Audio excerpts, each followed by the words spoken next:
Hi, everyone. I'm Matt Haynes. I'm an audiobook narrator. And I'm Trenton Bennett, and I am also an audiobook narrator. We're here to talk about stuff that's on our minds in the industry and art of audiobook narration. If you're new, this is a particularly useful video series, we hope. If you're not new, this could be just a nice refresher for you, or perhaps if there's anything that you haven't considered, test it against this video series and see if we in fact did catch something that would be beneficial for you to learn. So this week is going to be a special one. I'm going to show you folks what my preparation process does in terms of benefiting my narration. And I'm going to be doing essentially a side-by-side comparison of text that I wouldn't have prepared, and then what it actually sounds like once I have prepared it. But first, I want to talk to Trenton and say, Trenton, what are some of the things, just to review, that you do when you're preparing a manuscript? Well, I think we've talked before about the speed bump read where you skim through quickly looking for the things you need to earmark, like Mhm. names of places, passages in Yes. foreign languages, notes on a character's voice. He has a sultry, smoky je ne sais quoi, that kind of stuff. Hmm. But then the actual read through, I'm reading the book like I'm a reader and I'm getting absorbed. But I do find that there are times when I'm thinking of the performance and I might pause and I'll act it out loud to myself and then continue reading. But I'm Mm. getting into the story and the characters and I'll practice it out loud for the tone or the way they should sound, perhaps. Yeah. Good. Yeah. And I mean, isn't it something where the better I get to know a character, the more I really do understand, what their voice is like and such. Um, okay, so what we're going to do is I'm going to share my screen, and we're going to look at the manuscript before I'd prepared for it. I'm just going to read it as if, I've done no preparation. Basically, the state I was in about, and I'm going to have my water bottle handy, always Yep. very important. Um, mm, yeah, oh, look at you, you got yours as well. Darn Um, right. yeah, here we go. And Badoop. And okay. So what I do know about this is essentially two people on a train, a subway, and it's a romance. It's a gay male romance. And we'll see what happens here. So just gonna zoom in a little bit. There we are. Okay, so sorry, didn't mean to bang into you. Irritated at being squashed, I glanced up from my newspaper and was instantly interested. Wind-blown and grinning, the man smoothed the errant strands of dark hair that landed over his brow, and then he settled into the empty seat next to me on the Uptown #2 train. Green eyes, framed by ridiculously long, thick lashes, sparkled at me, and a charmingly crooked smile crept over his face. A face chiseled by the gods of fabulous cheekbones and perfect chins. Twin dimples winked at me. What the hell? The first rule of survival on the subway was not to stare directly at anyone, but damn, I couldn't help it. I reassured myself it was only because he was so good looking that he'd startled me. I wasn't used to seeing model like perfection on the Uptown 2 during Monday morning rush hour, or at any time for that matter. Am I naked? I blinked, brought back to reality by his low chuckle of amusement. Excuse me. You're staring at me. So either I'm naked, he paused, and I sensed he had a flair for the dramatic, or you'd like me to be. Heat flared in my belly and shot up to my face. I don't know what the hell you're talking about. No, you're not naked, and no, I'm not interested in seeing you get to that point. All right, so that is the way I might read it initially, just completely winging it. A few things that I do as I prepare a manuscript are one, to go through the manuscript and do a font change for text that feels negative and text that feels positive. So the positive stays in the black, the negative goes into blue. So you'll notice here we've got a little bit more dynamic on this here. Let me see if I can zoom in And a I little notice bit. you fill in the name so you know who's speaking. Exactly, just like a play script, because I'm actually not particularly good at looking ahead on this sort of thing. So there we are.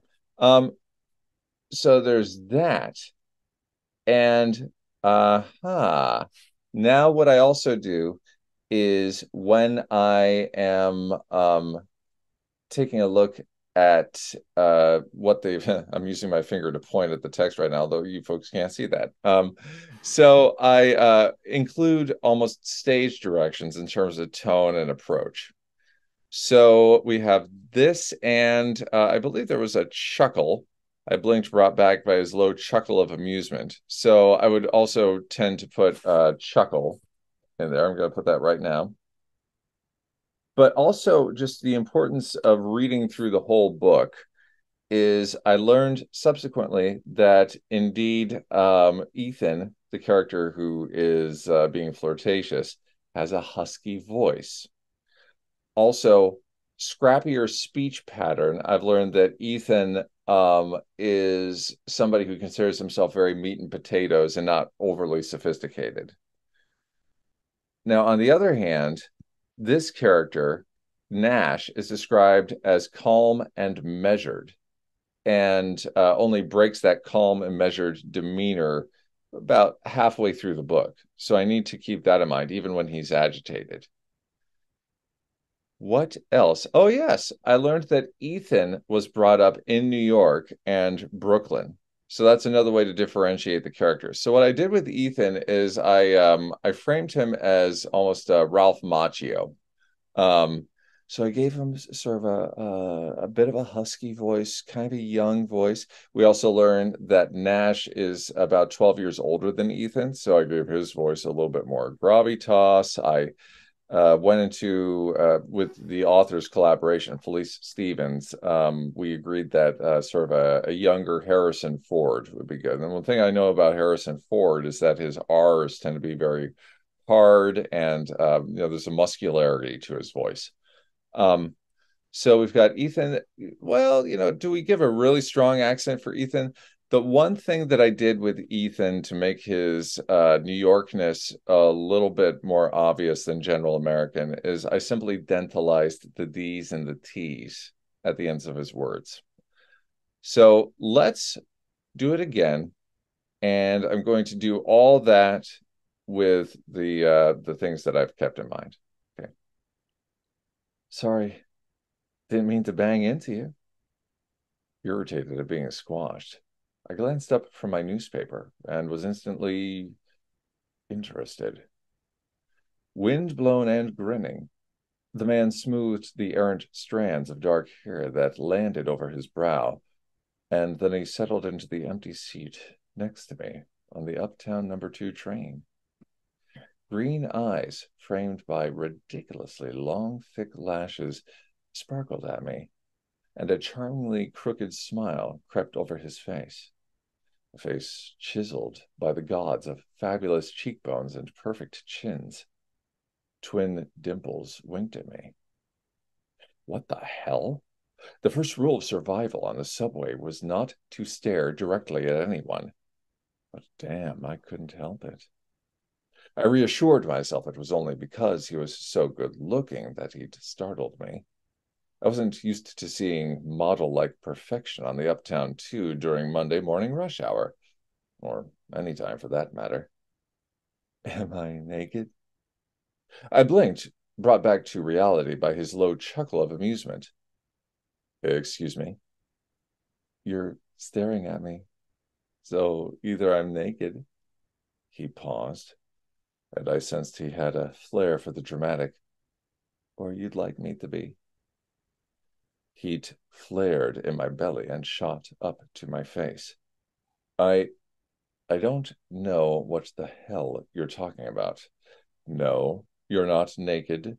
And no, I'm not interested in seeing you get to that point.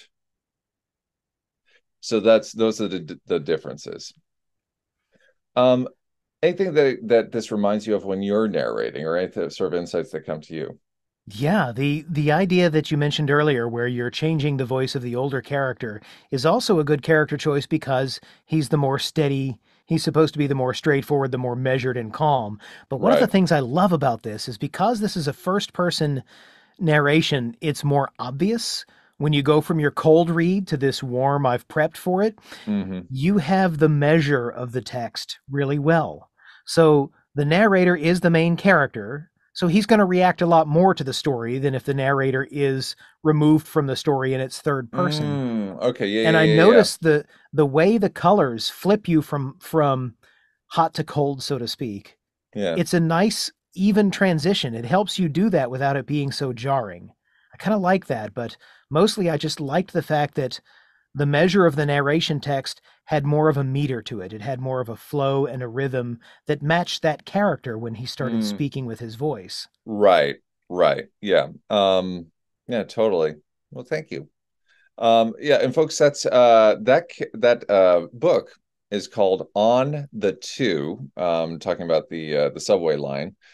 Starts with the characters getting to know each other as seatmates during their commute, and then things get very romantic and funny from there.